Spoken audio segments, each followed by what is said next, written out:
Statics क्या होता है? Electrostatics is called as electrostatics. इसमें चार्ज क्या होता है? चार्ज मतलब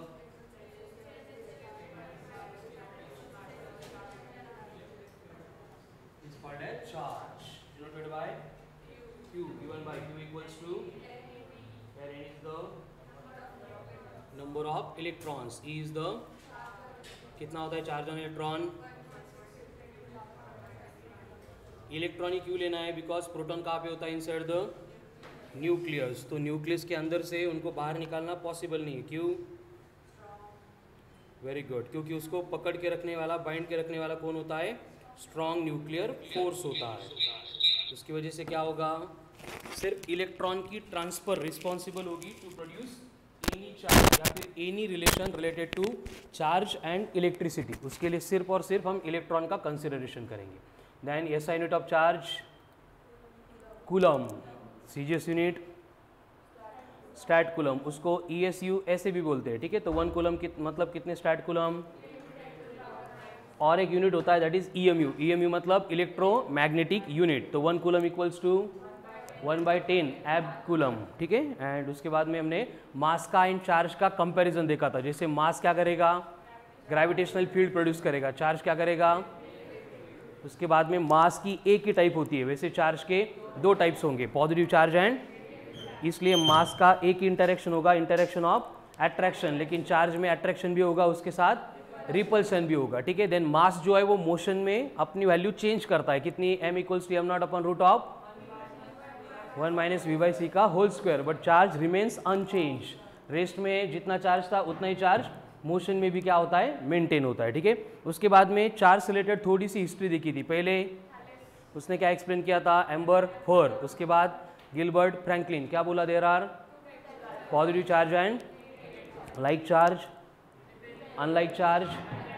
वेरी गुड, ठीक है। उसके बाद में कूलम्स लॉ आता है, सबसे इंपॉर्टेंट पॉइंट टॉपिक का। क्या था Coulomb's law? The electrostatic force of, very good, that is F equals to 1/4 pi epsilon into Q1 Q2 upon R square, जहाँ पे इप्सिलॉन का मतलब होता है permittivity of the medium, which is equals to epsilon naught into K। Epsilon naught मतलब permittivity of free space. Free space का मतलब air या फिर वैक्यूम। कितनी होती है? 8 कूलम स्क्वायर पर न्यूटन मीटर का square. And K is the, again K equals to 1 होगा फॉर, एंड इन्फिनिटी होगा फॉर मेटल्स और कंडक्टर्स, ठीक है। तो इस तरह से कूलम्स लॉ को इंट्रोड्यूस किया। उसके ऊपर बहुत सारे एग्जांपल सॉल्व किए, सुपरपोजिशन का प्रिंसिपल देखा, देन वेक्टर फॉर्म देखा, ट्रायंगल की केस, स्क्वायर की केस, उसके बाद में पेंटागन, हेक्सागन, सारे देखने के बाद फिर से चार्ज की बेसिक प्रॉपर्टीज डिस्कस करने गए थे। उसमें हमने पहले देखा था चार्जिंग। क्या होता है चार्जिंग? मतलब कैसे होती है चार्जिंग? इलेक्ट्रॉन को एक बॉडी से रिमूव करना पड़ेगा, दूसरे बॉडी के ऊपर डिपॉजिट करना पड़ेगा। फिर आती है प्रोसेस ऑफ चार्जिंग। कितनी है? पहले प्रॉपर्टीज ऑफ चार्ज क्या क्या है? पहले charge is additive in nature, उसके बाद चार्ज कंजर्व होता है, उसके बाद क्वांटाइजेशन ऑफ चार्ज यानी Q इक्वल्स टू क्या होता है? N इंटू E, ठीक है। प्रोसेस ऑफ चार्जिंग में first process friction, second one conduction, third one induction. बस इंडक्शन को हमने स्टार मार्क करके लिखा था कि यही एक चार्जिंग की प्रोसेस होती है जिसमें बॉडी के ऊपर का नेट चार्ज 0 होता है। कितना होता है? 0 होता है। उसके बाद में photo electric emission, then photo thermo ionic emission, and उसके बाद में फील्ड इमिशन, ठीक है। तो ये सारी बेसिक बातें खत्म करके, सारे क्वेश्चंस कंप्लीट करके नेक्स्ट पॉइंट डिस्कस किया था, दैट इज इलेक्ट्रिक फील्ड। क्या था?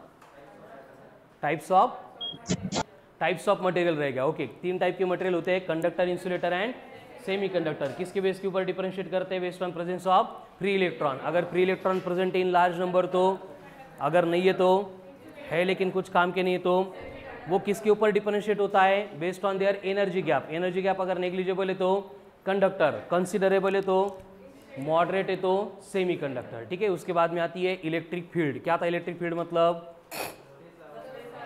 Space around the charge in which any other charge will experience force of attraction or repulsion. Then types of electric field: uniform electric field, non-uniform electric field and radial electric field.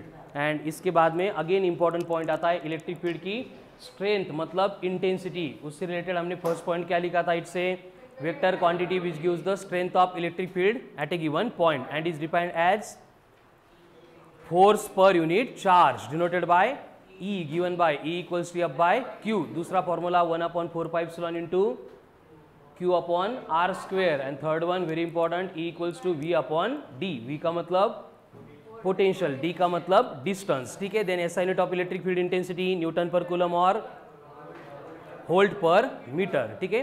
तो electric field intensity आ गई, फिर उससे related भी कुछ basic question solve किए थे. उसके बाद हमने देखा था कि कोई भी चार्ज अगर इलेक्ट्रिक फील्ड में आ रहा है तो उसके ऊपर कंपलसरी फोर्स एक्ट होगा. चार्ज रेस्ट में है तो भी फोर्स एक्ट होगा, चार्ज मोशन में है तो भी फोर्स एक्ट होगा. एंड ये फोर्स कितना होगा? F इक्वल्स टू, अरे इलेक्ट्रिक फील्ड का फोर्स कितना होगा? F equals to Q into E. कितना होगा? Q into E. अगर देखो दो चार्ज की सिस्टम दी है, फोर्स कैलकुलेट करना है तो 1/4π Q1 Q2 upon R square. लेकिन electric field and single charge इनका इंटरेक्शन दिया है तो F equals to Q into E करना पड़ेगा. फिर ये फोर्स मैकेनिक्स में कोई भी कंडीशन अगर अप्लाई करेंगे उस फोर्स के साथ इक्वेट करेंगे तो अननोन क्वांटिटी हम कैलकुलेट कर सकते हैं. जैसे न्यूटन्स लॉ क्या था? Force equals to ma. तो इस QE को ma के साथ इक्वेट करेंगे तो चार्ज का एक्सेलरेशन बना a equals to QE upon m. इस एक्सेलरेशन से हम वेलोसिटी कैलकुलेट कर सकते हैं. कितनी बनेगी velocity? QE upon m into T. Again linear momentum Q into T. And kinetic energy है तो Q square E square T square upon twice of m. उसके बाद हमने देखा था कि अगर निगेटिव चार्ज को इलेक्ट्रिक फील्ड के डायरेक्शन में प्रोजेक्ट करेंगे तो वेरी गुड, ये क्या होगा? रिटार्ड होगा. अगर पॉजिटिव चार्ज को प्रोजेक्ट करेंगे तो एक्सेलरेट होगा. उल्टा करेंगे मतलब in the opposite direction negative charge है तो एक्सेलरेट होगा, in the opposite direction positive charge है तो. एंड एक्सेलरेशन रिटार्डेशन कैलकुलेट करने के लिए formula very good QE by m, वही है एक्सेलरेशन का, ठीक है. तो उसमें क्या होता है कि अगर चार्ज एंटर करेगा in the direction perpendicular to the direction of electric field तो वो क्या करेगा? पैराबोलिक पाथ फॉलो करेगा, ठीक है. एंड उसके बाद में नेक्स्ट पार्ट देखा था that is vector form of electric field intensity. तो वेक्टर फॉर्म सिमिलर था as that of vector form of Coulomb's law, बस वहाँ पे एक चार्ज एक्स्ट्रा था, यहाँ पे एक चार्ज नहीं है, ठीक है. तो आज हमें नेक्स्ट पार्ट स्टार्ट करना है. क्वेश्चंस अटेम्प्ट किए थे 65 तक के, कुछ डाउट्स है उसके, ठीक है. तो उसके डाउट्स एंड आज जो सॉल्व एग्जाम्पल बोलने वाला हूँ उसके डाउट्स एंड कंसेप्ट एप्लीकेशन तीनों हम कल डिस्कस करेंगे. सो मंडे का टेस्ट का प्रिपरेशन का पार्ट पूरा हो जाएगा, ठीक है. आज कुछ और पॉइंट से पहले उनको डिस्कस कर लेते हैं. राइट डाउन कितने बोले थे? 65 बोले थे questions. Write down next point, continuous charge distribution. Continuous charge distribution.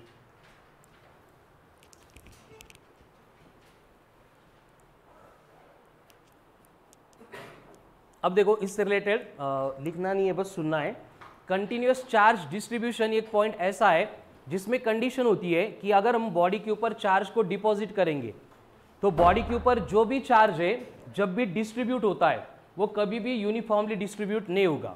उसमें क्या होता है, जो कर्व सरफेस है या फिर जो पॉइंटेड सरफेसेस है वहाँ पे चार्ज के नंबर क्या होते हैं?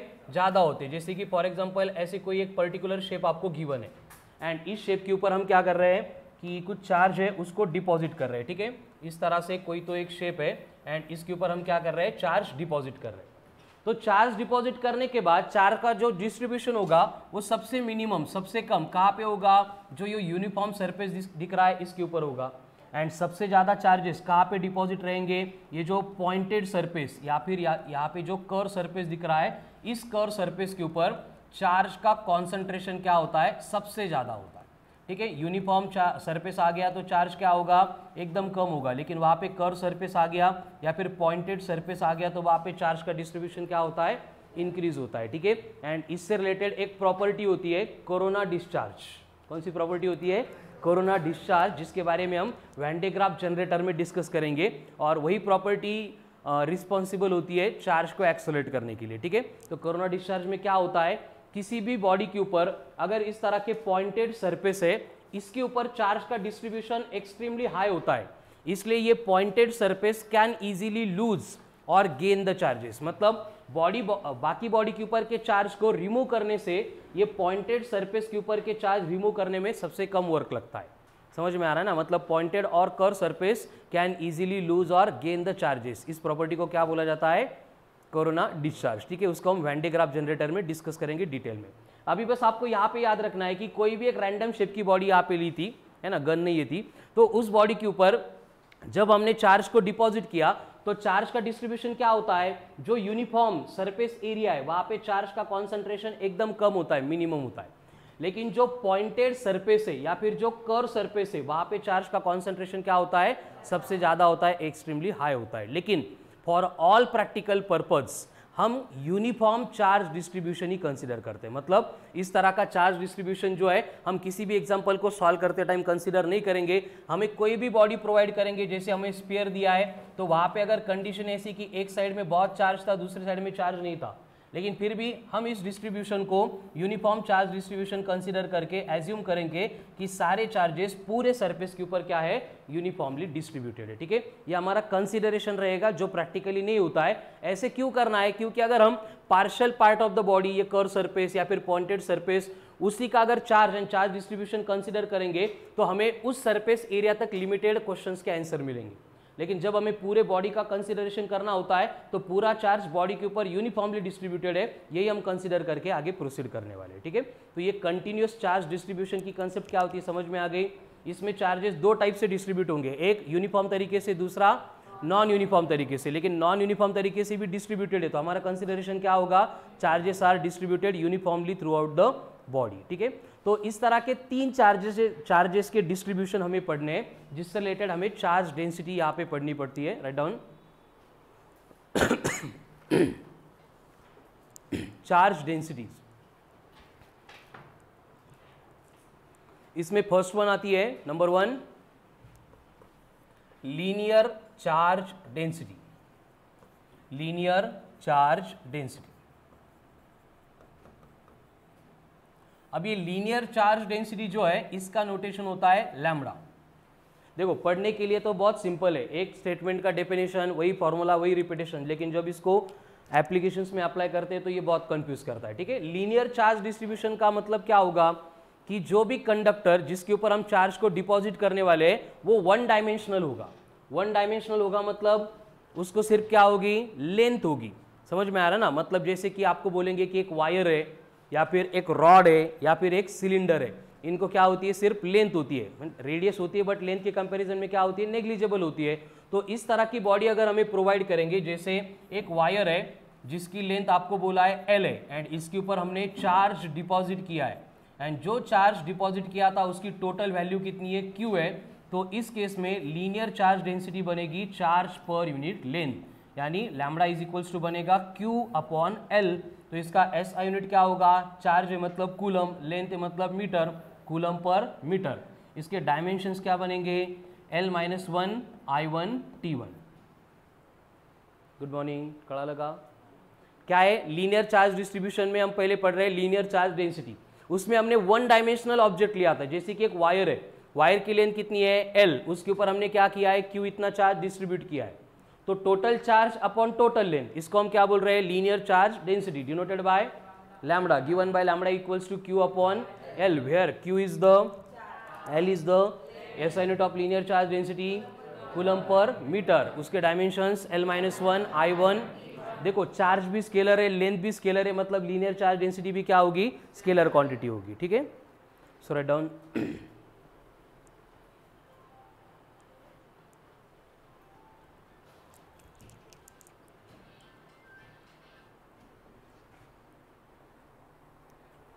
हो गया लिख के, linear charge density.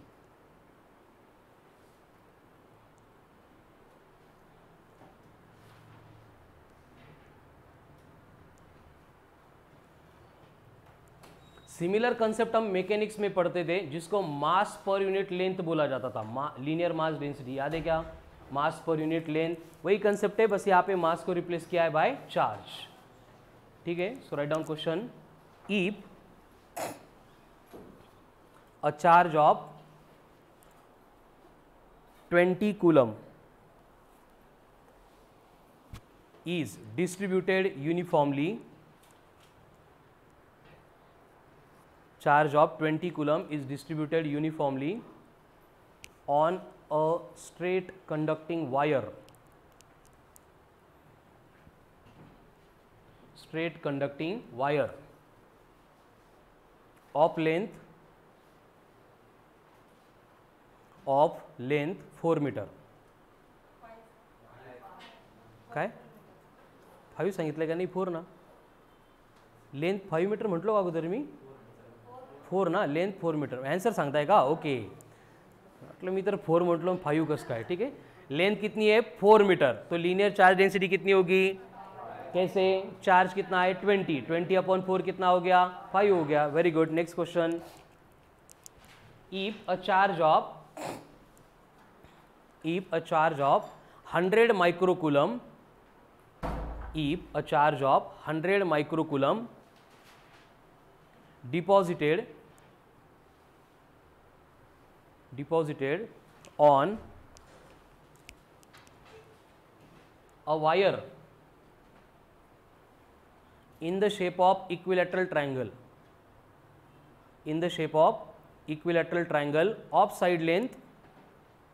of side length 10 centimeter each, 10 centimeter each, then linear charge density will be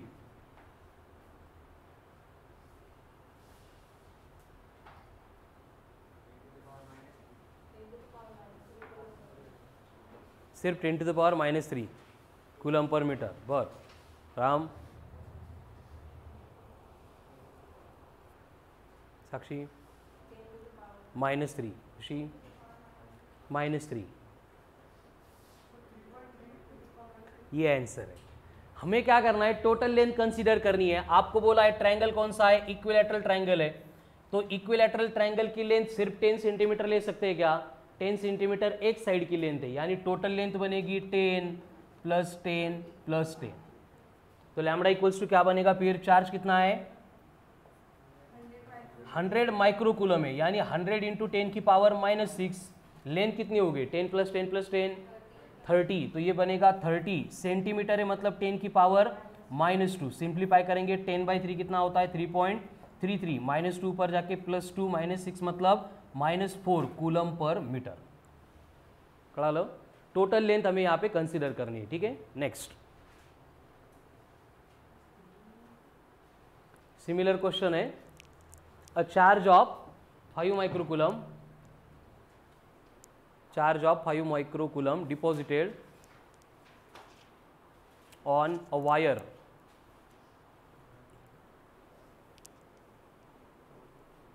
in the form of or in the shape of square of side length 5 centimeter.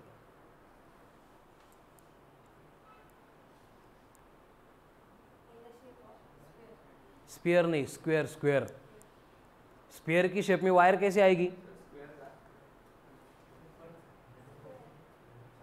Square. बर. एकदा square.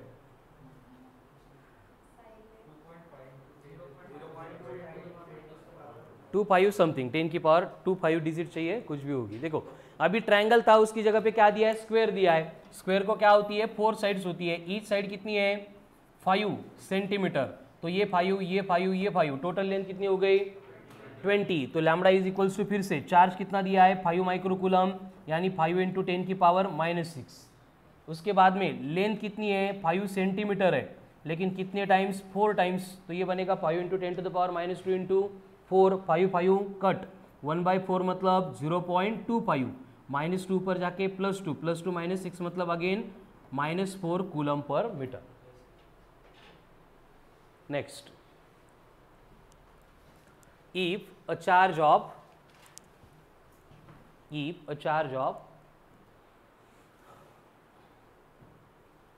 12 pi microcoulomb, 12 pi microcoulomb deposited on a wire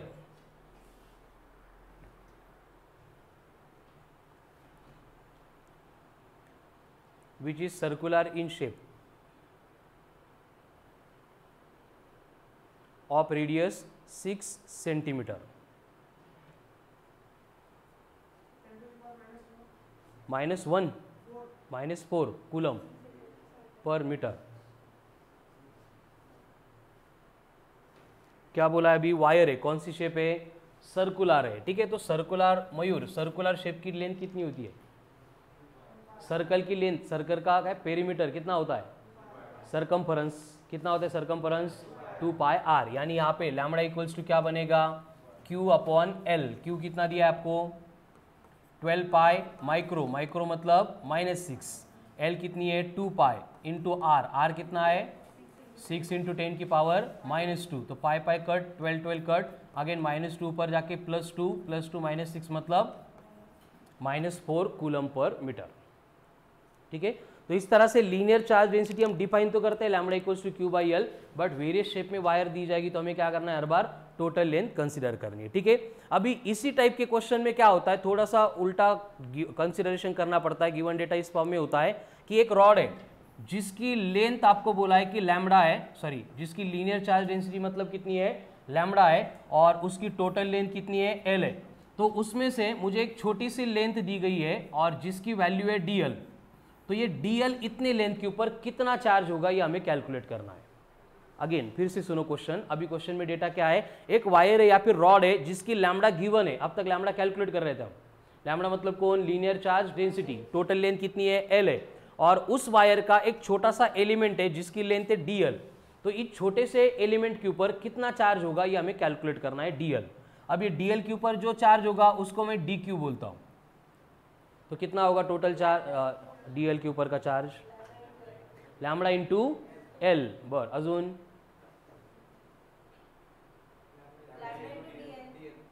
lambda into L की lambda into DL, lambda into, कळालं सगळ्यांना। देखो क्या होगा कि linear charge density मतलब चार्ज पर यूनिट लेंथ कितना है, लैम्बडा है, इसको बस क्या करना है, छोटी सी लेंथ से मतलब DL से मल्टीप्लाई करना है, ये बनेगा charge on DQ, that is lambda into DL।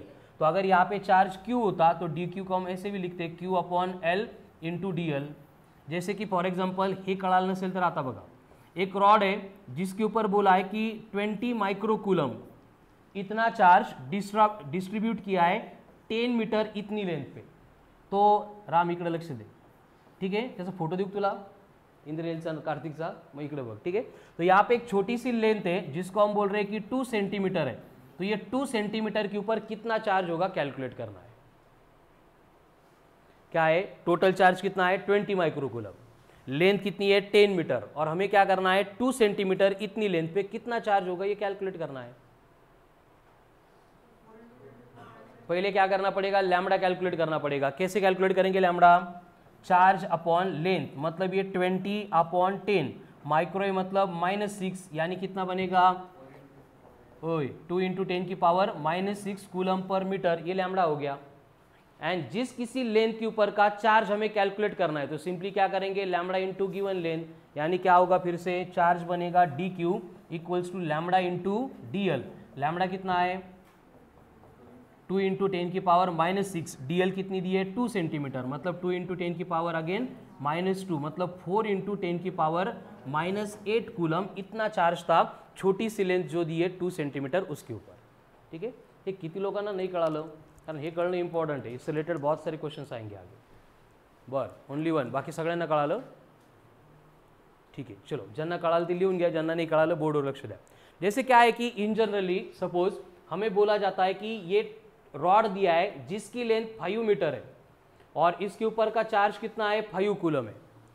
तो अगर मुझे इसकी लैम्बडा कैलकुलेट करनी है तो हम क्या करेंगे, 5 अपॉन 5 करेंगे, यूनिट क्या है कूलम पर मीटर। इसका अर्थ क्या होता है, मीनिंग क्या होती है, 1 मीटर इस लेंथ पे, बोला 1 मीटर इस लेंथ पे कितना चार्ज है 1 कूलम चार्ज है। तो मुझे अगर यहाँ पे 3 मीटर लेंथ पे चार्ज चाहिए तो क्या करना पड़ेगा, 1 मीटर पे 1 कूलम है, 2 मीटर पे 2 कूलम, 3 मीटर पे 3 कूलम, यानी 3 इंटू 1 करेंगे तो टोटल चार्ज कितना मिल जाएगा 3 कूलम।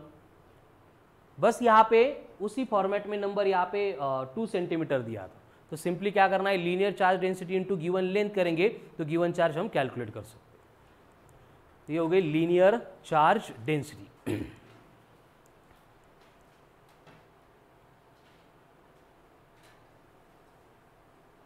क्लियर है। अब इसके एप्लीकेशंस कैसे होते देखो, आपको बोला गया है कि लिहायचं का,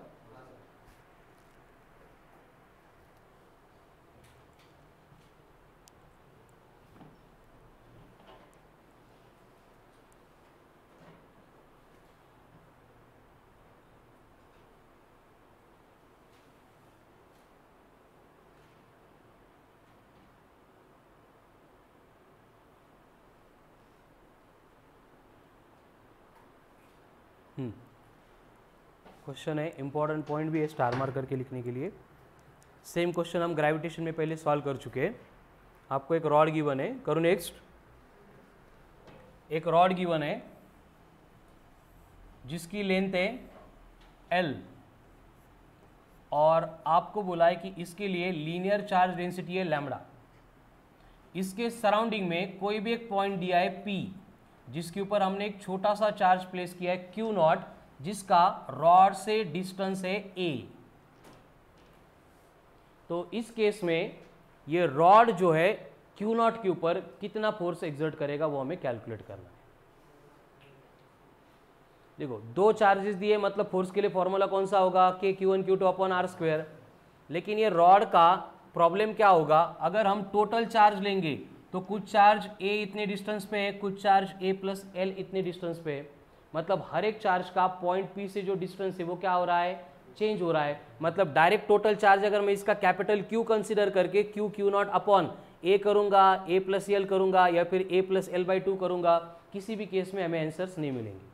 इसलिए हम क्या करते हैं, इस टाइप के कंसिडरेशन में जहां पे चार्ज का डिस्ट्रीब्यूशन लीनियर है, क्योंकि कूलम्स लॉ का स्टेटमेंट लिखते टाइम हमने लिखा था, देखो, it is applicable only for point charges at rest. कौन सी charges, point charges at rest. लेकिन यहाँ पे रॉड दिया है, मतलब वो पॉइंट चार्ज है क्या, नहीं है। इसलिए हमें क्या करना पड़ेगा, अभी जो डिस्कस कर रहे थे लीनियर चार्ज डेंसिटी, उसकी कंसेप्ट को यहाँ पे यूज करना पड़ेगा। अब ध्यान से देखो, यहाँ पे हम क्या करेंगे कि टोटल चार्ज कितना है ये तो मालूम है, लेकिन टोटल चार्ज लेके हमारा आंसर नहीं आ रहा है। इसलिए इस रॉड के ऊपर एक छोटा सा एलिमेंट लेंगे जिसकी लेंथ कंसीडर करते हैं एज dy। जैसे अभी इसके पहले एग्जांपल में हमने 2 सेंटीमीटर इतनी लेंथ ली थी, वैसे ये छोटा सा एलिमेंट है जिसकी लेंथ कितनी है, dy। एंड इस एलिमेंट का डिस्टेंस फ्रॉम Q0 ये हमने लिया है एज y। देखो y किसका डिस्टेंस है, Q0 एंड एक चार्ज, कौन सा चार्ज है अभी हमें मालूम भी नहीं है, उसकी बस लेंथ मालूम है, लेकिन उसके ऊपर चार्ज है कंफर्म, ये हमें मालूम है यहाँ पे। तो हम पहले क्या करेंगे, यहाँ पे जो चार्ज है एंड यहाँ पे जो चार्ज है, इन दोनों के बिटवीन का फोर्स कैलकुलेट करेंगे। एंड उसके बाद में इस रॉड के ऊपर ऐसे जितने भी चार्जेस है, उसने Q0 के ऊपर जितना फोर्स एक्सर्ट किया है, उन सारे फोर्सेस को ऐड करेंगे। लेकिन हम फिजिक्स में ऐसे इनफाइनाइट एडिशन के लिए क्या यूज करते हैं, इंटीग्रेशन। वेरी गुड, तो इंटीग्रेट करेंगे तो हमें आंसर मिलेगा। ठीक है, 1 by 1। अब पहले फाइंड करते हैं कि dy इतने लेंथ के ऊपर जो चार्ज है dq वो कितना होगा।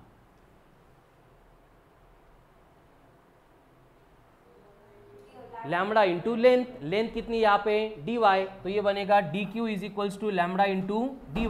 बट लैम्बडा मतलब क्या होता है, total charge upon total length, मतलब ये बनेगा q upon l into dy। हे कळालं, पुढचं सगळं एक्झाम्पल सोपं आहे आणि हे समजण्यासाठीच मागचा पॉइंट आपण एक्सप्लेन केला होता।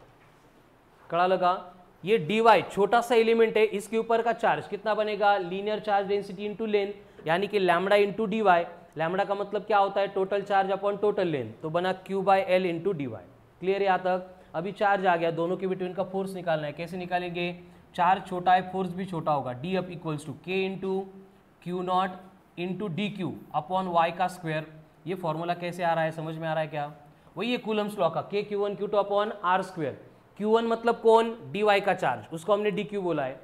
Q2 मतलब कौन, Q0, एंड दोनों के बिटवीन का डिस्टेंस हमने y कंसीडर किया था, इसलिए 1 अपॉन क्या बना, y स्क्वायर। बट dq की वैल्यू कितनी है, q upon l into dy। इसको पुट करेंगे तो छोटा सा फोर्स d अप क्या मिलेगा, k into Q0 into q divided by l into Y square into dy। दोनों भी इक्वेशंस क्लियर हो रहे हैं कि देख लो। ये ऊपर का जो फॉर्मूला था उसमें बस मैंने dq को रिप्लेस किया है q अपॉन l से इंटू dy। क्लियर। अभी d अप मतलब क्या था, छोटा सा फोर्स। अभी टोटल फोर्स कैलकुलेट करने के लिए क्या करना पड़ेगा, इंटीग्रेट करना पड़ेगा, यानी कि F इक्वल्स टू बनेगा integration of d up. But ये इंटीग्रेशन कहाँ से शुरू होगा, कहाँ पे खत्म होगा, ये Q0 से डिस्टेंस लेना है, शुरू होगा A से, खत्म होगा L प्लस L पे नहीं, A प्लस L पे। मतलब इंटीग्रेशन की लिमिट बनेगी A से लेके A प्लस L या फिर L plus A, both are same. अब df की वैल्यू पुट करेंगे, क्या बनेगा, इंटीग्रेशन ऑफ A से लेके A प्लस L, क्या यहाँ पे k Q0 upon L into dy upon Y square. अब यहाँ पे देखो k Q0 अपॉन L, तीनों टर्म कांस्टेंट है, वेरिएबल कौन है, सिर्फ y। अभी एलिमेंट मैंने यहाँ पे लिया था, थोड़ी देर बाद मैं यहाँ पे ले सकता हूँ, मतलब y is going to change. तो कांस्टेंट को अगर इंटीग्रेशन के बाहर लेंगे तो ये बनेगा k into Q naught divided by l into integration किसका, a से लेके a प्लस एल तक of dy upon Y square. Indranil, dy upon Y का, वाई स्क्वेयर का इंटीग्रेशन चाहिए बेटा, या फिर integration of dx upon X square बोल। सिर्फ इंद्रनील बोलेगा, कार्तिक सांगू नको। 2x वो डेरिवेटिव होता है, हमें इंटीग्रेशन चाहिए।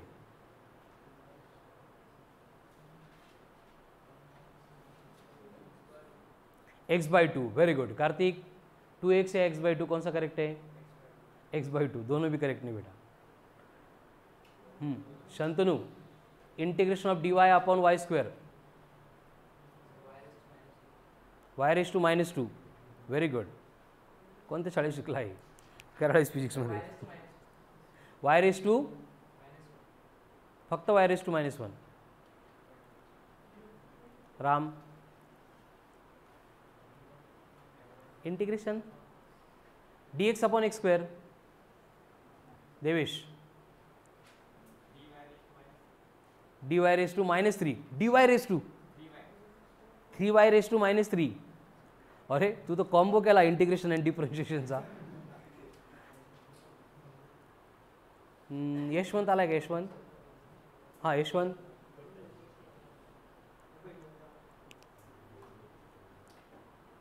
Swapnil, 3/2 y raise to minus one, very good. और कौन है मैथ्स वाले? हाँ Prathamesh, y minus one by फक्त y, हो गया आंसर। थोड़ा काय करताय तुम्ही? देखो सिंपल कंडीशन, इंटीग्रेशन का फॉर्मूला क्या होता है, जो भी पावर है इंटीग्रेट करते तो जो भी पावर है उसमें क्या करना है, 1 ऐड करना है, उसी से डिवाइड करना है। जब डिफरेंशिएट करते तो क्या करते हैं, हम मल्टीप्लाई करते हैं एंड पावर में से 1 को सब्ट्रैक्ट करते हैं। इंटीग्रेट करते तब क्या करना है, हमें पावर में 1 ऐड करना है, फिर जो पावर आती है उसी से डिवाइड करना है। अब यहां पे dy अपॉन वाई स्क्वेयर था, तो वाई स्क्वेयर को ऊपर लेके आएंगे, क्या बनेगा, y raise to minus two. अब इंटीग्रेट करेंगे मतलब पावर में 1 ऐड करेंगे, minus two plus one minus one, तो ये बनेगा y raise to minus one, उसी से डिवाइड कर रहे हैं मतलब upon minus one. But y raise to minus one है, उसको अगर डिनोमिनेटर में लेके आएंगे तो क्या होगा, 1 अपॉन वाई बनेगा। यानी ये इंटीग्रेशन का आंसर आ रहा है k into Q naught divided by l, bracket में minus of 1 upon y, limit से a से लेके a प्लस एल तक। क्लियर है कि देखो तीनों भी स्टेप।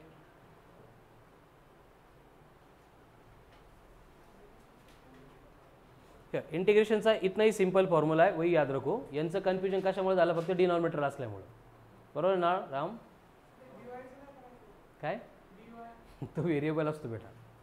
जसं इंटिग्रेट डेरिव्हेटिव्ह घेतो ना आपण, तर कोणाच्या रिस्पेक्टमध्ये घ्यायचा हे कसं कळतं, जसं एक्स दिया है एक्स, अगर x को मैं डिफरेंशिएट कर रहा हूं विथ रिस्पेक्ट टू t, तो मुझे लिखना पड़ेगा dx बाई dt। जैसे अपन इंटीग्रेट करताना वेरिएबल कौन है, तो वेरिएबल का फंक्शन होता है dx dy dl ऐसे। चलो हो गया क्लियर। फक्त लिहिताना न बघता लिहा, म्हणजे आपण क्वेश्चन सोडवतोय असं कन्सिडर करून लिहा। समजलं असेल तर, जोपर्यंत कळत नाही तोपर्यंत बोर्डवर बघा, जी स्टेप नहीं कळाली raise your hands, I will explain it again. क्योंकि क्या है, इस टाइप के एग्जाम्पल्स आएंगे तो पूरी सेम प्रोसेस रिपीट होने वाली है। ये एग्जाम्पल इंपॉर्टेंट नहीं है, यहाँ पे जो प्रोसेस आ रही है वो इंपॉर्टेंट है।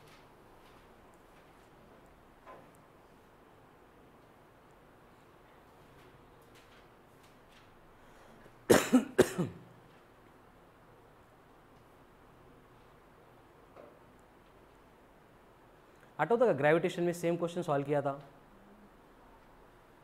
वहाँ पे भी रॉड था, बाजू में एक पॉइंट दिया था, सेम ही कंडीशन थी। वहाँ पे लीनियर मास डेंसिटी ली थी, फिर इंटीग्रेट किया था।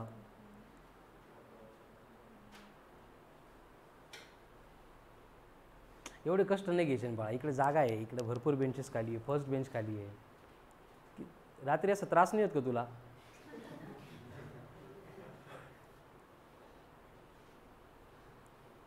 आणि ह्या कॉलमच्या मागं बसणारे म्हणजे आतापर्यंत जेव्हापासून आपला क्लास सुरू झाला आहे तेव्हापासून फर्स्ट टाईम माझं ऑब्झर्वेशन हे भिंतीवर असं लिहिलं गेलं आहे. हे तुमची बॅच असेल असं मला नाही म्हणायचं, व्हॉटेवर कुठली पण बॅच असेल, हे असं पहिल्यांदा आले घाणेरड्यावर. कळालं ना? हे कोण करतं माहिती आहे का? कोण करतं हे? जाऊ दे, आता बोलायचं नाही आपल्याला त्या विषयाबद्दल. बट हे खूप चुकीची गोष्ट आहे बेटा. ते बेंचवर भिंतीवर वगैरे तो काळ वेगळा होता, ते करणारे लोक वेगळे होते, आपण त्यातले नाही आहे. ठीक आहे ना? आपण खूप चांगल्या घरातून बिलॉंग करतो, तर अशा गोष्टी आपल्याला शोभा देत नाही. म्हणजे काही ऑड नाही लिहिलेलं त्याच्यावर, चांगलंच लिहिलेलं आहे. बट असं इथं लिहिणं काही नोटबुक आहे आपल्याकडं, लाईची इच्छा झाली मी बोर्डवर पण लिहायला देत तुम्हाला, बरोबर आहे की नाही? पेन घ्या माझ्याकडून, इथं लिहा. ते भिंतीवर काय ते 1980चे नाही का, कुठं फिरायला गेले, काही फोर्ट किल्ला वगैरे असला, काही भिंत दिसली, खडू घेऊन काहीतरी रिकामे कामं करायचे. म्हणजे त्या माइंडसेटचे हे वाटतात मला. अजून कॉलमवर भिंतीवर कसं एवढा वेळ मिळतो, ते पेनची नीब खराब होते, किती मोठा लॉस होतो, आणि त्यात त्यांना मजा वाटते. आता ते कोण होते काय होते ते CCTVत मला दिसलेले पण आहे, पण ते नाव घेतले काय होतं, खूप काय म्हणतो इगो हर्ट होऊन जातो ना. त्यामुळे नावं घ्यायची गरज पडू देऊ नका, अशा गोष्टी नाही करायच्या. हो गया? नेक्स्ट. कड़ा इतपर्यंत सगळ्यांना क्लियर है? देखो क्लियर है, ये कब समझ में आएगा आपको? समझ में तो आया था, लेकिन लिखते टाइम सॉल्व करते टाइम कुछ प्रॉब्लम नहीं आया, मतलब ये आपको क्लियर हो गया. अभी हम यहाँ तक आ गए. अभी आगे क्या करना है, हमें इंटीग्रेशन की लिमिट्स पुट करनी है. लिमिट कैसे पुट करते हैं? अपर लिमिट माइनस लोअर लिमिट, अपर लिमिट माइनस लोअर लिमिट. तो देखो नेक्स्ट स्टेप क्या होगी इसके, ये स्टेप में क्या आ रहा है मुझे बोलो फिर से. DF equals to K into Q naught upon L. Bracket में कौन था? -1 अपॉन y. लिमिट्स थी a से लेके a प्लस एल. करेक्ट है क्या? चेक करा ये. अभी लिमिट पुट करनी कैसे? Upper limit minus lower limit. तो DF इक्वल्स टू क्या बनेगा? K into Q naught upon L. Minus A as it is रहेगा. लिमिट है अपर कौन? a प्लस एल, तो ये बनेगा -1 अपॉन a प्लस एल. बाद में ये माइनस है, अपर लिमिट माइनस लोअर लिमिट कर दे तो माइनस माइनस क्या हो जाएगा? प्लस हो जाएगा, यानी प्लस बनेगा 1 अपॉन ए. यही आंसर है, लेकिन सिंप्लीफिकेशन के लिए हम ऐसे भी लिख सकते हैं के Q naught upon L. Positive term अगर पहले लिखेंगे तो ये बनेगा 1/a minus 1 upon a plus L. यही फाइनल आंसर है, लेकिन ऑप्शन में अगर और सिंप्लीफाई करके दिया है, हम क्या कर सकते हैं? के into Q naught upon L है. अब इसकी सब्ट्रैक्शन कर सकते हैं, क्या बनेगा? क्रॉस मल्टीप्लाई करेंगे तो a plus l minus l minus a, मतलब क्या बचा? एल अपॉन ब्रैकेट में a in bracket a plus l. तो यहाँ पे एल फिर से कैंसल, तो क्या बचा answer? k into Q naught divided bye a in bracket a plus L. Clear? ये क्या था? क्या ये? फोर्स. क्या ये? फोर्स. एंड फोर्स के ऊपर से अगर मुझे इंटेंसिटी फाइंड करनी तो क्या करना पड़ेगा? Simple definition, E is equals to F by Q naught, यानी एक क्यू नॉट चला जाएगा. E इक्वल्स टू क्या बनेगा? K into Q upon A in bracket A plus L. ये हो गई intensity at a point due to given charge rod. मतलब ये लीनियर चार्ज डेंसिटी का एप्लीकेशन हो गया.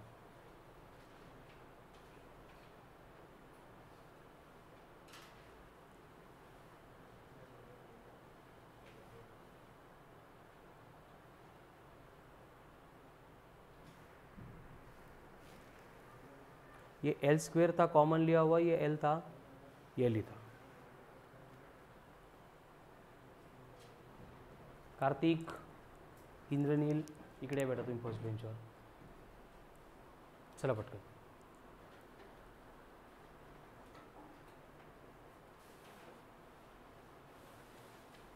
म्हणजे तिथे एकमेकांना डाऊट विचारता ना, इथं असले मला विचारतील लगेच.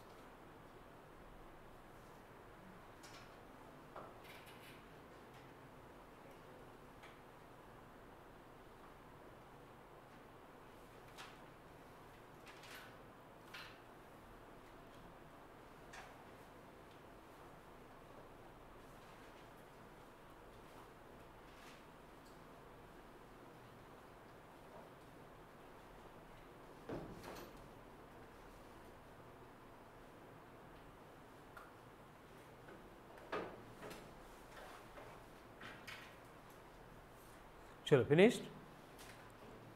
नेक्स्ट, अभी सेम कंसेप्ट का एप्लीकेशन है जिसमें हमें बोला जाएगा कि चार्ज जो है वो एक सर्कुलर रिंग के ऊपर डिपॉजिट किया है। कहाँ पे डिपॉजिट किया है? सर्कुलर रिंग के ऊपर। ये सर्कुलर रिंग का सेंटर हो गया O एंड इसके एक्सिस के ऊपर कोई भी पॉइंट दिया है P।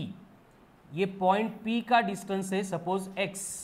ये सर्कुलर रिंग जो है इसकी रेडियस है सपोज a और हमें क्या करना है? पॉइंट P के ऊपर हम फोर्स भी कैलकुलेट कर सकते हैं, लेकिन इसकी जो एप्लीकेशन है वो इंटेंसिटी रिलेटेड है, इसलिए हम इंटेंसिटी की फॉर्म में डेटा कैलकुलेट करेंगे। ठीक है, क्या डिफरेंस होगा? फोर्स लेना है तो k q1 q2 upon r square लेना पड़ेगा एंड इंटेंसिटी लेनी तो सिर्फ k q upon r square लेना पड़ेगा। ठीक है, एक q नहीं रहेगा, बाद में अगर फोर्स पूछेंगे तो q से मल्टीप्लाई कर देंगे। यहाँ तक क्लियर हो गया? क्या है application? Next, circular charge carrying ring है जिसकी रेडियस है a, एक्सिस के ऊपर पॉइंट P है, कितने डिस्टेंस पे? x इतने डिस्टेंस पे, एंड इस रिंग के लिए बोला है lambda is the linear charge density of the ring.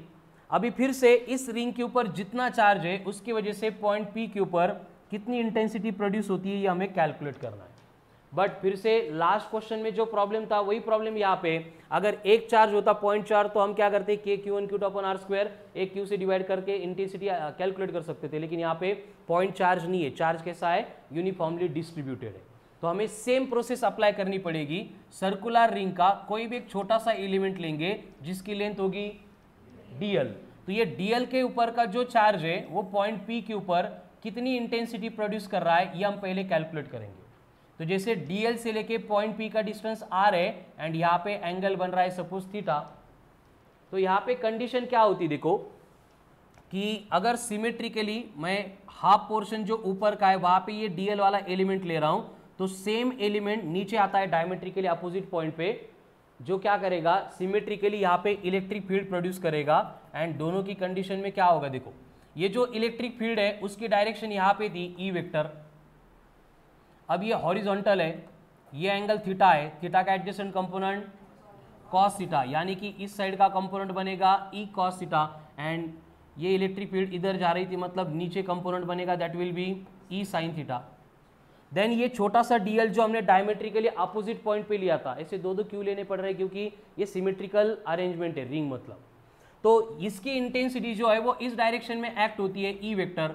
Again ये भी एंगल थीटा है, ये भी एंगल थीटा है, तो एडजेसेंट कंपोनेंट फिर से कौन होगा? ई cos of theta. Vertical component कौन होगा? ई साइन थीटा। और ये एडजस्टमेंट इस एक्सप्रेशन में इंपॉर्टेंट है क्योंकि यहाँ पे सिमेट्री की वजह से क्या हो रहा है देखो कि जितने भी वर्टिकल कंपोनेंट है फिर ये हाफ पोर्शन से ऊपर के चार्जेस से उनके वर्टिकल कंपोनेंट ऊपर जाएंगे ई साइन थीटा, हाफ पोर्शन के नीचे जितने चार्जेस है उनके वर्टिकल कंपोनेंट नीचे आएंगे ई साइन थीटा, मतलब ये सारे कंपोनेंट एक दूसरे को कैंसिल करेंगे, बैलेंस करेंगे, यानी वर्टिकल डायरेक्शन में net electric field intensity zero बनेगी। लेकिन वही बात अगर हॉरिजॉन्टल की करेंगे तो पहले ई कॉस थीटा है, दूसरे एलिमेंट का ई कॉस थीटा है, और दो एलिमेंट लेंगे उनका भी हॉरिजॉन्टल डायरेक्शन में ई कॉस थीटा, यानी यहाँ पे जो नेट इंटेंसिटी प्रोड्यूस हो रही है उसके लिए हमें क्या करना पड़ेगा? जितने भी ई कॉस थीटा है, छोटा सा एलिमेंट था इसलिए मैं उसको डी बोलता हूँ, डी मतलब छोटा चार्ज था, छोटी इंटेंसिटी, तो ये D E cos theta in सब की हमें क्या करनी पड़ेगी? एडिशन करनी पड़ेगी। फिर एडिशन के लिए हम क्या यूज करेंगे? इंटीग्रेशन, मतलब हम यहाँ पे इंटीग्रेट करेंगे किसको? डी ई कॉस थीटा को। अब इंटीग्रेट कहाँ से कहाँ तक होगा? अगर हम लेंथ मेजर करना यहाँ से शुरू कर रहे हैं, मतलब जीरो से शुरू कर रहे हैं, फिर से घूम फिर के जितने एलिमेंट थे यहाँ पे आ गए, कितनी लेंथ हो गई? वेरी गुड, 2 पाई आर होता है, लेकिन यहाँ पे रेडियस को ए बोला है तो ये बनेगा 2 पाई ए। ये बनेगी net intensity at a point due to circular ring. कौन सी रिंग? Charge ring. क्लियर है? अब डी कैसे कैलकुलेट करना है? K Q upon R square, general formula. अब यहाँ पे k तो कांस्टेंट है, q मालूम नहीं है, तो q कैलकुलेट करने के लिए वही हमें लीनियर चार्ज डेंसिटी की कंसेप्ट लेनी पड़ेगी। q मतलब कौन? सॉरी, यहाँ पे q मतलब कौन होगा? dq। dq मतलब कौन? dl का चार्ज। पहले हम क्या कर रहे हैं? फिर से एक बार फ्रॉम स्टार्ट सुनो। ये रिंग है जिसकी रेडियस a थी, इसके ऊपर हमने कितना चार्ज डिस्ट्रीब्यूट किया मालूम नहीं, हमें क्या गिवन है कि इसकी लीनियर चार्ज डेंसिटी कितनी है? लैम्बडा है। तो इस रिंग की वजह से इस पॉइंट P के ऊपर कितनी इंटेंसिटी एक्ट होती है हमें कैलकुलेट करना है। उसके लिए हम पूरा चार्ज एकदम से नहीं ले सकते थे, हमने एक छोटा सा एलिमेंट लिया dl, उसके डायमेट्रिकली अपोजिट एलिमेंट लेके हमने यहाँ पे देखा कि वर्टिकल डायरेक्शन में कोई भी कंपोनेंट एक्ट नहीं होता है, क्योंकि जितने ऊपर एक्ट हो रहे हैं उतनी नीचे एक्ट हो रहे हैं, एक दूसरे को कैंसिल करते हैं, तो सारे कंपोनेंट हॉरिजॉन्टल डायरेक्शन में एक्ट होंगे। तो नेट इंटेंसिटी ड्यू टू सब चार्जेस कैलकुलेट करने के लिए हॉरिजॉन्टल कंपोनेंट की हमें एडिशन करनी पड़ेगी। इसलिए यहाँ पे हमने क्या किया, इंटीग्रेट किया। इंटीग्रेशन की लिमिट्स कैसे बनी, शुरू किया मेजरमेंट 0 से, आगे जितने भी चार्जेस है सबको ऐड करते गए, यहाँ तक आने तक हमने कितनी लेंथ कवर की, 2 पाए, इसलिए लिमिट्स बनी 0 से लेके 2 पाए। अब इंटीग्रेट किसको करना है, डी कॉस थीटा को। डी में डी मतलब कौन, intensity at a point due to given charge, उसका फॉर्मूला क्या होता है, K Q upon R square. तो क्यू कौन सा लेना है, सिर्फ डीएल वाले लेंथ के ऊपर जो चार्ज होगा वही लेना है। इसको कैसे फाइंड करेंगे, क्या होगा, D Q lambda into DL. Very good, क्या बनेगा, लैम्बडा इंटू डीएल। तो अगर टोटल चार्ज को हम क्यू कंसीडर करें तो ये क्या बनेगा, क्यू अपॉन लेंथ, लेकिन लेंथ कितनी है, 2 पाई ए इंटू बनेगा डीएल। लेंथ सरकमफेरेंस लेना पड़ेगा ना, पहले एग्जांपल सॉल्व किए ना, ट्रायंगल, स्क्वायर, सर्कल, इसी के लिए किए थे।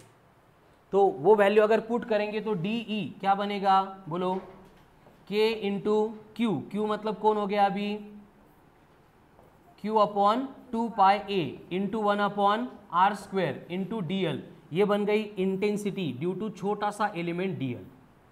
उसके बाद में डायग्राम में मतलब इंटीग्रेशन में हमें कॉस थीटा लेना है।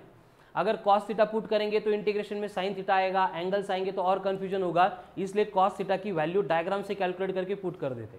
क्या होगा कॉस थीटा, कार्तिक, डायग्राम में कॉस थीटा क्या है, कॉस थीटा का फॉर्मूला क्या होता है, adjacent upon hypotenuse. Cos theta, theta का एडजेसेंट कौन है, एक्स, हाइपोटेनियस कौन है, आर, यानी यहाँ पे कॉस थीटा को हम पुट करेंगे एज एक्स बाय आर। ठीक है, तो फाइनली हमें डी ई इसकी वैल्यू क्या मिल रही है, देखो, K Q into X divided by 2 pi A into R का क्यूब इंटू डीएल। कसाला इक्वेशन कळतं का बघा, 1 2 3 या 3 स्टेप इंपॉर्टेंट है, बाकी सिंपल मैथ्स है। क्या किया, इस इक्वेशन में हमने जो कॉस थीटा था उसकी वैल्यू बस पुट कर दी। यहाँ पे कॉस थीटा बाकी था, यहाँ पे into cos theta. Cos theta की वैल्यू कितनी है, एक्स बाय आर, तो न्यूमरेटर में एक्स आ गया, आर स्क्वायर इंटू आर मतलब आर क्यूब हो गया। एक मिनट है, यहाँ पे डीएल नहीं, छोटी सी एलिमेंट सरकमफेरेंस लिया है, मतलब इसको डीए लेना पड़ेगा। क्या लेना पड़ेगा, ठीक है, डीए नहीं रहने दो, कोई प्रॉब्लम नहीं, वेरिएबल्स बाद में अरेंज करेंगे। यहाँ तक क्लियर है ये दोनों तीनों स्टेप। अभी क्या करना है, हमें इस स्टेप में ये वैल्यूज पुट करके इसको इंटीग्रेट करना है। डी कॉस थीटा इसकी वैल्यू यहाँ पे, इसको हम क्या करेंगे, अब इंटीग्रेट करेंगे। अब इंटीग्रेट करने के बाद क्या होगा, देखो, total intensity will be equals to, limits होगी 0 से लेके 2 पाई ए। अब D E cos of theta इसकी वैल्यू क्या मिली थी, बोलो एक बार, K Q X upon 2 pi A into R का क्यूब इंटू कौन है, डीएल। ठीक है, अब इसमें देखो, के कांस्टेंट है, चार्ज कांस्टेंट है, एक्स भी कांस्टेंट है, 2 पाई ए कांस्टेंट, आर भी कांस्टेंट, सारे कांस्टेंट अगर इंटीग्रेशन के बाहर आ जाएंगे तो क्या बनेगा, K into Q into X divided by 2 pi A into R का क्यूब, यानी लिमिट इंटीग्रेशन की 0 से लेके 2 पाई ए, यहाँ पे सिर्फ डीएल बचा। अब ये डीएल था क्या, सर्कल की छोटी सी लेंथ थी, अगर उस छोटे से लेंथ को ऐड करते जाएंगे तो हमें क्या मिलेगा, सरकमफेरेंस। वेरी गुड, क्या मिलेगा, सरकमफेरेंस। मतलब ये इंटीग्रेशन ऑफ डीएल फाइनली क्या बनेगा, 2 पाई ए लिमिट्स पुट करके, यानी ये बनेगा K into Q into X divided by 2 pi A into R cube into 2 pi ए।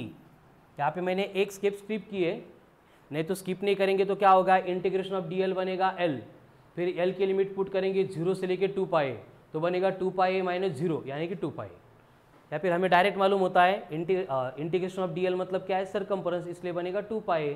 तो यहाँ पे 2 पाई ए कट, इंटेंसिटी का फॉर्मूला मिला K into Q into X divided by R का क्यूब।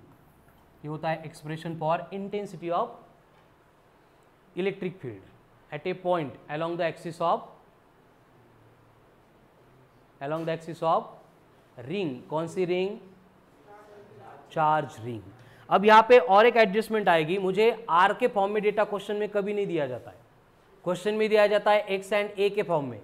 तो यहां पे पाइथागोरस थ्योरम अप्लाई कर सकते हैं राइट एंगल ट्राइंगल को. क्या बनेगा? X square plus A square equals to R square. यानी कि यहाँ पे आर स्क्वायर बनेगा X square plus A square. लेकिन हमें आर का क्यूब करना है तो पहले मैं आर कैलकुलेट करता हूँ. आर क्या बनेगा? X square plus A square raise to 1/2. कैसे? दोनों साइड में रूट लिया. अब दोनों साइड में क्यूब लेंगे. क्या बनेगा? आर का cube equals to X square plus A square raise to 3/2 हो गया. यानी कि final expression for intensity at a point equals to क्या मिल रहा है? ई इक्वल्स टू के Q X upon A square plus X square raise to 3/2. Gravitation में हमने सेम फॉर्मूला डिराइव किया था. क्या था? G M X upon A square plus X square raise to 3/2. वही है. चलो राइट डाउन. स्टार्ट से लिखना बाकी है. 2 घंटे लगते ना लिहायला. ठीक है. परत तेच रूल. पहले देख लो, समझ लो. जो क्लियर हो रहा है वो बिना देख के लिखो. छापने का अर्थ नहीं है. ठीक है ना. ये ऑलरेडी मॉड्यूल में भी दिया है. इसको भी मैं बाद में पीडीएफ दे सकता हूँ. आप देख के लिखेंगे, उसका कोई भी आउटपुट नहीं आएगा. डायग्राम क्या थी पूरी देख लो, इमेजिन करो, फिर बिना देख के डायग्राम ड्रॉ करो. इक्वेशन सब याद नहीं हो रहे तो स्टेप वाइज पहले 3 स्टेप देख लो, समझ लो, वो बिना देख के लिखो. मतलब क्या होगा? क्लियर भी होगा और प्रिपेयर भी हो जाएगा.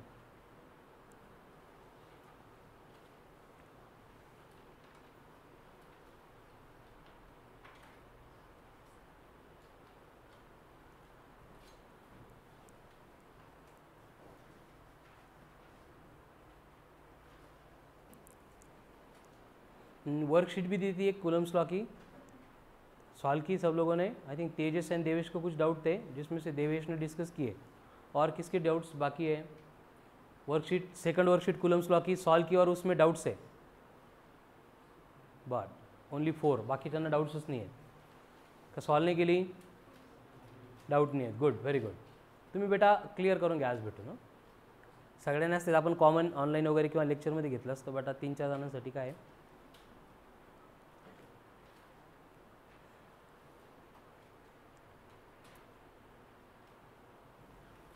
चलो हो गया लिख के.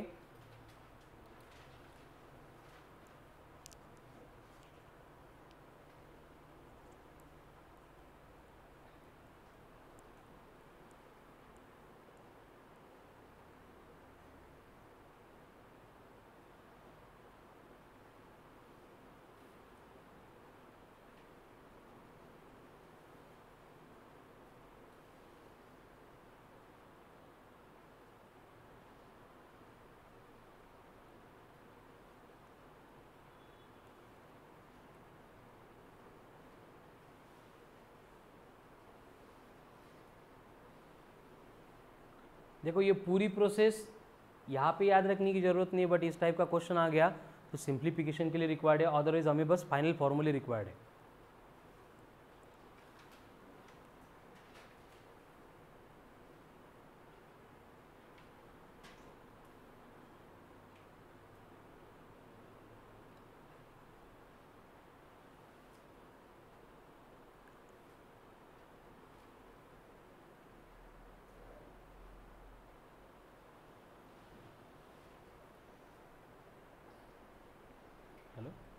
क्लियर पण झालं.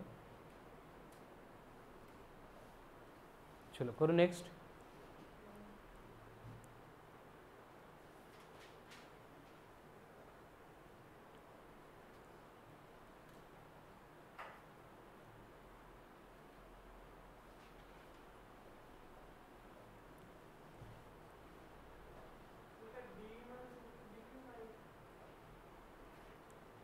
हाँ ना. हाँ इथं डी क्यू पाहिजे, मग त्याला आपण क्यू आपण 2π लिहिले इथं ना. हां या स्टेपमध्ये डी क्यू इथं. पण डी क्यू का नाही लिहिला? कारण मी फॉर्म्युला सांगत होतो की ई इज गिवन बाय के क्यू अपॉन आर स्क्वेअर. तर आपण फॉर्म्युले त्या टाईपमध्ये लर्न केले. परत डी क्यू दिसला असता, हा डी कुठून आला. चलो नेक्स्ट.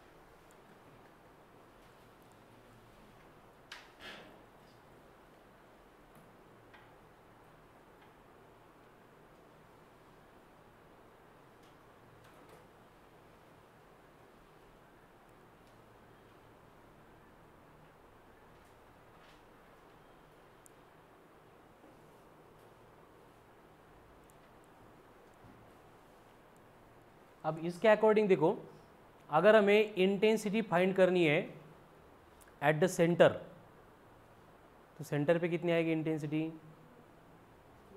0. क्यू करना, अपन डायग्राम को ड्रॉ करेंगे इतने एंड फॉर्मूले के ऊपर से सेंटर पे x कितना बनेगा? 0 बनेगा। सेंटर से डिस्टेंस मेजर कर रहे हैं ना, तो ये 0 हो गया, मतलब एवरीथिंग विल बिकम 0। तो इस तरह से इंटेंसिटी अगेन 0 बनेगी at the centre of circular coil. And उसमें अगर पॉइंट बहुत ज़्यादा अवे, मतलब x is much greater than a है, तो हम क्या कर सकते हैं वहाँ पे a स्क्वायर को निगलेक्ट कर सकते हैं। मतलब इसमें और कुछ कंडीशन लिख सकते हैं कि अगर सेंटर पे बोला है सर्कुलर कॉइल के, तो वहाँ पे x इक्वल टू 0 पुट करेंगे, e will be 0। Second case में अगर पॉइंट बहुत दूर है, मतलब x is much greater than a है, तो हम a स्क्वायर को क्या करते हैं? निगलेक्ट करते हैं। अगर a स्क्वायर को निगलेक्ट करेंगे, यहाँ पे क्या बचेगा? Only x square raise to 3/2 x cube, x upon x cube, मतलब e इक्वल्स टू के क्यू अपॉन एक्स स्क्वायर। मतलब वही हमारा इन जनरल फॉर्मूला, क्योंकि पॉइंट अगर आगे जाएगा तो ring will behave like a point charge.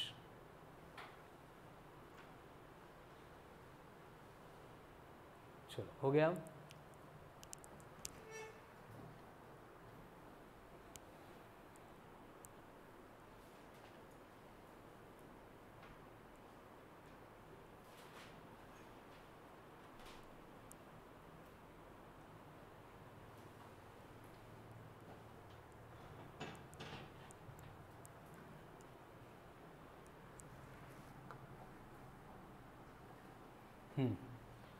Next heading लिखो, applications of electric field intensity. Applications of electric field intensity, जैसे application of intensity of gravitational field याद है, पॉइंट चार्ज की वजह से ग्रेविटेशनल फील्ड की intensity at a point 0। Shravan, gm upon A square R square.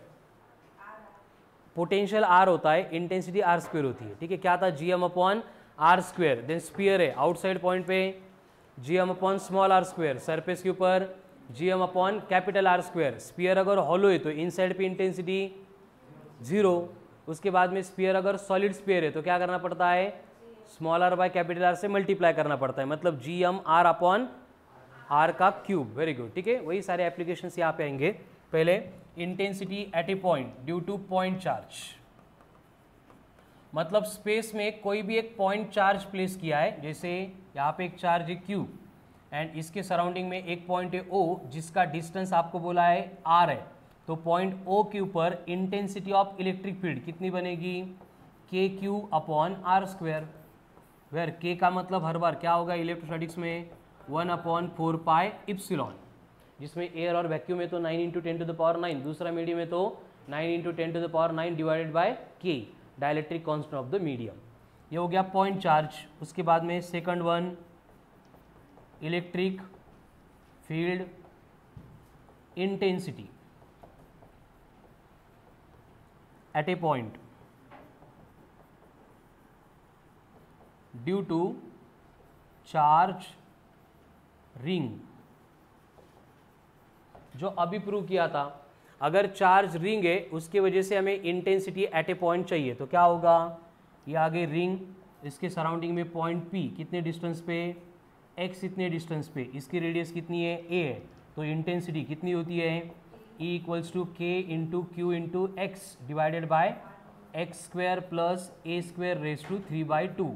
r के form में data कभी दिया नहीं जाता, इसलिए हम r को कन्वर्ट करके यूज़ करेंगे। ठीक है, तो पॉइंट चार्ज हो गया, रिंग हो गई। अब रिंग के सिमिलर, जैसे रिंग का पार्ट हमने प्रूव किया था, वैसे हम डिस्क का भी प्रूव कर सकते हैं। डिस्क और रिंग में क्या डिफरेंस है?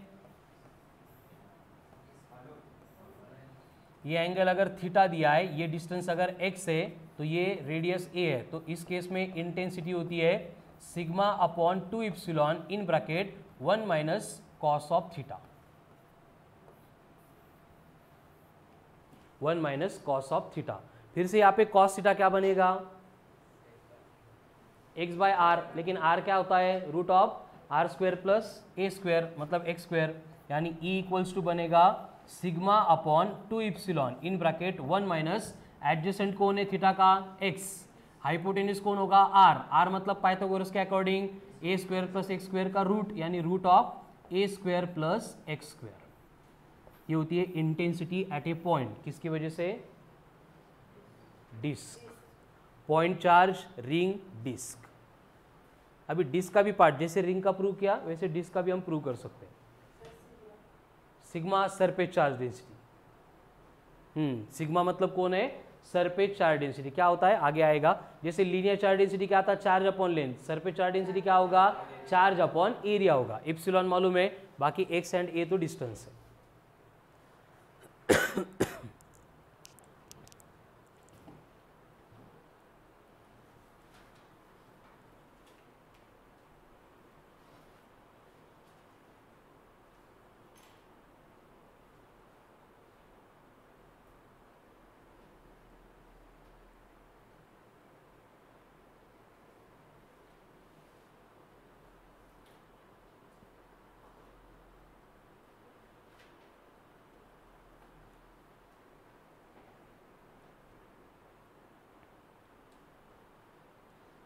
हो गया, ये फॉर्मूले लर्न ही करने, इसका कोई ऑप्शन ही नहीं है।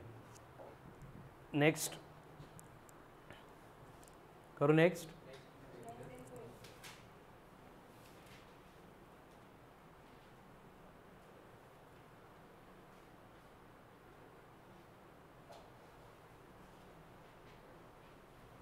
डिस्क। डिस्क के बाद में आएगा रॉड। सपोज इस तरह का रॉड दिया है और इसके ऊपर चार्ज डिपॉजिट किया है, एंड ये रॉड के सराउंडिंग में पॉइंट P है जिसका डिस्टेंस है R, एंड रॉड के एंड्स अगर पॉइंट P के साथ कनेक्ट करेंगे तो यहाँ पे हॉरिजॉन्टल के साथ में वो अल्फा एंड बीटा ऐसे दो एंगल बनाते हैं। तो पॉइंट P के ऊपर जो इंटेंसिटी बनेगी वो बनेगी E equals to lambda upon 4 pi epsilon into R in bracket sine alpha plus sine beta. अब यहाँ पे एक छोटा सा कंसिडरेशन है, बोर्ड पे ध्यान दो। एक्चुअल में होता क्या है, यहाँ के इंटेंसिटी के भी दो कंपोनेंट आते हैं, एक आता है अलोंग x, दूसरा आता है अलोंग y। लेकिन y के ऊपर का आधा पार्ट जितने ऊपर हो रहे हैं, नीचे के आधे पार्ट के नीचे एक्ट होते हैं, इसलिए फिर से वो एक दूसरे को कैंसिल करते हैं। इसलिए हमें सिर्फ हॉरिजॉन्टल कंपोनेंट में जो इंटेंसिटी वही कंसीडर करनी, ठीक है। तो E इक्वल्स टू क्या बना, lambda upon 4 pi epsilon into R, bracket में कौन है, sign alpha plus sine beta. ये अलोंग x के लिए होता है, एंड अलोंग y अगर हमें कैलकुलेट करने के लिए बोला है तो वहाँ पे lambda upon 4 pi epsilon into R, बस ब्रैकेट में cos alpha minus cos beta, ये एंगल्स चेंज होते हैं। एंड अगर हमें रिजल्टेंट इंटेंसिटी पूछी है जहाँ पे कैंसिल नहीं कर रहा है, कोई कंडीशन सिमेट्रिकल डायग्राम नहीं है, तो हम रूट ऑफ ई एक्स का स्क्वायर प्लस ई वाई का स्क्वायर, जो हमारा वेक्टर का रेगुलर फॉर्मूला है, वो अप्लाई करके इसको सिंप्लीफाई कर सकते हैं। ये परपेंडिकुलर होगी ना x के अलोंग एंड y के अलोंग, तो 90 डिग्री एंगल बनेगा। रिजल्टेंट का फॉर्मूला क्या होता है, root of P square plus Q square plus 2pq cos theta. Theta 90 है, कॉस 90 0 है, इसलिए क्या बचा, रूट ऑफ ई एक्स का स्क्वायर प्लस ई वाई का स्क्वायर। ये हो गए रॉड की स्टैंडर्ड केस। अभी इस रॉड में आपको अगर बोला है कि जो पॉइंट है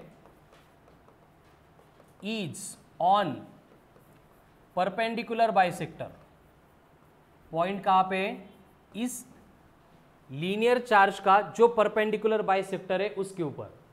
तो परपेंडिकुलर बाइसेक्टर के ऊपर कोई भी पॉइंट लेंगे, आपकी ज्योमेट्री की प्रॉपर्टी याद होगी, तो ऑलवेज जो एंगल बनते हैं वो कैसे बनते हैं, सेम बनते हैं। यानी यहाँ पे अल्फा एंड बीटा क्या रहेंगे, सेम रहेंगे। तो यहाँ पे इंटेंसिटी का एक्सप्रेशन क्या बनेगा, lambda upon 4 pi epsilon into R। अब ब्रैकेट में कौन है, sign alpha plus sine beta, लेकिन दोनों अगर सेम है, जिनको हम थीटा बोलते हैं, तो क्या होगा ब्रैकेट में, sine theta plus sine theta, very good, 2 times of sine theta. तो ये बनेगा 2 इंटू साइन थीटा, 2 कट हो जाएंगे, तो E के लिए एक्सप्रेशन मिलेगा lambda upon 2 pi epsilon into R into sine theta.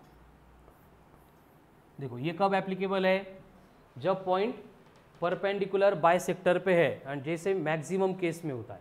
And इससे भी इंपॉर्टेंट कॉमन केस आती है कि अगर पॉइंट परपेंडिकुलर बाइसेक्टर पे है एंड जो कंडक्टर है उसकी लेंथ अगर इनफाइनाइट है, तो इनफाइनाइट लेंथ होने के बाद क्या होगा, देखो जैसे एज्यूम करो ये पॉइंट है P जहाँ पे हम इंटेंसिटी फाइंड कर रहे हैं, एंड पॉइंट अब यहाँ पे है एंड ये हॉरिजॉन्टल के एंड इसके बिटवीन जो एंगल है हम उसको थीटा बोल रहे हैं। लेंथ इन्फिनिटी हो रही है, मतलब ये पॉइंट ऊपर जा रहा है, ऊपर जा रहा है, ऊपर जा रहा है, ऊपर जा रहा है। कहाँ तक जाएगा, जब तक ये एक दूसरे को परपेंडिकुलर नहीं बनते, मतलब एंगल 90 डिग्री नहीं बनता है, तब तक हम उसको कंसिडर करेंगे, ऊपर लेके जाएंगे। यानी अल्फा एंड बीटा यानी थीटा दोनों भी कितने बनेंगे, 90 डिग्री। तो यहाँ पे सेम एक्सप्रेशन में साइन 90 क्या बनेगा, 1, यानी फॉर्मूला बनेगा E equals to lambda upon 2 pi epsilon into R. तो ये सबसे IMP केस थी ये रॉड के इंटेंसिटी के सीक्वेंस में। देखो इन जनरल फॉर्मूला कौन है, lambda upon 4 pi epsilon R in bracket sine alpha plus sine beta. अगर परपेंडिकुलर बाइसेक्टर पे पॉइंट है तो क्या होगा, alpha equals to beta equals to theta, यानी lambda upon 2 pi epsilon into R into sine theta. लेकिन conductor की length अगर बोलेंगे इनफाइनाइट है, जो कॉमनली हर बार इनफाइनाइटी होती है, तो वहाँ पे क्या होगा, एंगल विल बिकम 90 एंड हमें एक्सप्रेशन मिलेगा lambda upon 2 pi epsilon into R. ठीक है, एंड उसमें और एक कंडीशन होती है कि अगर हमें बोला जाएगा कि पॉइंट जो है रॉड के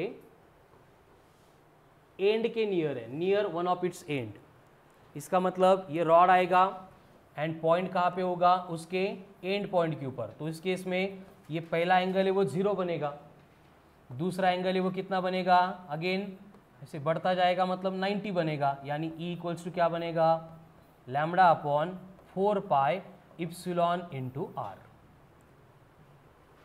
हे बघा इथं sine alpha plus sine beta है, एक एंगल 0 हो गया, साइन 0 1 साइन 0 0 प्लस दूसरा एंगल 90 हो गया, साइन 90 1 1 प्लस 0 1 इंटू एनीथिंग, तो एनीथिंग कौन है, lambda upon 4 pi epsilon into R. ठीक है, सारे के सारे फॉर्मूले magnetic effect of electric current में रिपीट होने वाले, कळालं ना। तो यहाँ पे अगर अच्छे से प्रिपेयर करेंगे, वहाँ पे बस क्या होगा, कांस्टेंट चेंज होंगे। यहाँ पे जो 1 अपॉन 4 पाई इप्सिलॉन था, वहाँ पे म्यू नॉट अपॉन 4 पाई आएगा।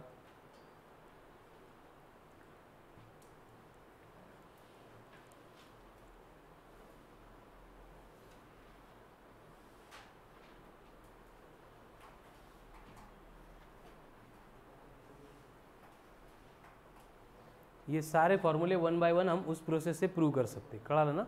बट हर एक प्रूव करने की ज़रूरत नहीं, एक बार प्रोसेस समझ में आ गई, बाकी ये फॉर्मूले के ऊपर एप्लीकेशन आते डायरेक्ट। इंद्रनील काय करतो मोबाइल से, कुछ फोटो काट लेगा, हो गया क्लियर। तो ये सारी रॉड की केस है। देखो क्या क्या है, एक जनरल केस में lambda upon 4 pi epsilon into R sine alpha plus sine beta, यही याद करो। EY वाला भूल जाओ, ठीक है, वो हर बार सिमेट्रिकल अगर देंगे रॉड तो वो कैंसिल होता है। उसके बाद अगर पॉइंट कहाँ पे, परपेंडिकुलर बाइसेक्टर पे, तो क्या होगा, alpha become theta equals to alpha beta becomes theta, therefore E बनेगा lambda upon 2 pi epsilon into R into sine theta. And length अगर इनफाइनाइट है तो वो थीटा भी 90 होगा, मतलब साइन 91 बनेगा, तो E बनेगा lambda upon 2 pi epsilon into R. And point अगर वन ऑफ इट्स एंड पे बोला है तो एक एंगल 0 दूसरा एंगल 90, यानी lambda upon 4 pi epsilon into R. हो गया। अब इस सीक्वेंस का सबसे इंपॉर्टेंट फॉर्मूला, अगर हमें सर्कुलर रिंग दी जाती है लेकिन वो पूरी सर्कुलर नहीं है, सर्कुलर आर्क की शेप में इतनी है, इसके ऊपर चार्ज डिपॉजिट किया है जिसकी चार्ज डेंसिटी है लैम्डा, और हमें इसके सेंटर में इंटेंसिटी कितनी होगी वो फाइंड करनी है, जिसके लिए रेडियस दी है आर, यहाँ पे एंगल है थीटा। तो इंटेंसिटी होती है 2k lambda upon R into sine theta by 2। ठीक है, लिहायचं नाही, पहिले ऐकून घ्या। जैसे कॉइल अगर पूरे सर्कल के फॉर्म में होती तो थीटा कितना बनता है पूरे सर्कल का, 360 यानी 2 पाई। तो यहाँ पे थीटा बाई 2 कर रहे हैं हम, तो 2 पाई बाई पाई पाई मतलब 180, साइन 180 कितना है 0, 0 इंटू एनीथिंग, मतलब सर्कल के सेंटर में फिर से इस फॉर्मूले के अकॉर्डिंग भी इंटेंसिटी कितनी आती है 0। अगर सर्कल्स मतलब कॉइल सेमी सर्कुलर होती है तो क्या बनेगा, सेमी सर्कुलर है, सर्कल के लिए 0 आ गया, सेमी सर्कल है तो एंगल कितना है पाई, पाई मतलब 180, पाई बाई 2 मतलब 90, मतलब एंगल बनेगा साइन 91 है, मतलब E इक्वल्स टू क्या होगा, सिर्फ 2k लैम्बडा बाय r। अगर बोला है कि 1/4 के फॉर्म में मतलब एंगल कितना है 90 है, तो साइन 45 बनेगा 1/√2, 2/√2 इज √2, यानी इंटेंसिटी बनेगी √2 times of k lambda upon r। मतलब कोई भी सर्कुलर आर्क के फॉर्म में हमें चार्ज दिया है बाय यूजिंग दिस इक्वेशन हम रिक्वायर्ड इंटेंसिटी कैलकुलेट कर सकते हैं। क्लियर, लिख लो। एंड रॉड का तो मालूम ही आपको, अभी हमने प्रूव किया था, रॉड है, पॉइंट P है एंड A इतने डिस्टेंस पे है, इसकी लेंथ L है, lambda is the linear charge density, तो E कितना था, सवाल किया था ना फर्स्ट एग्जांपल, क्या था बोलो, हाँ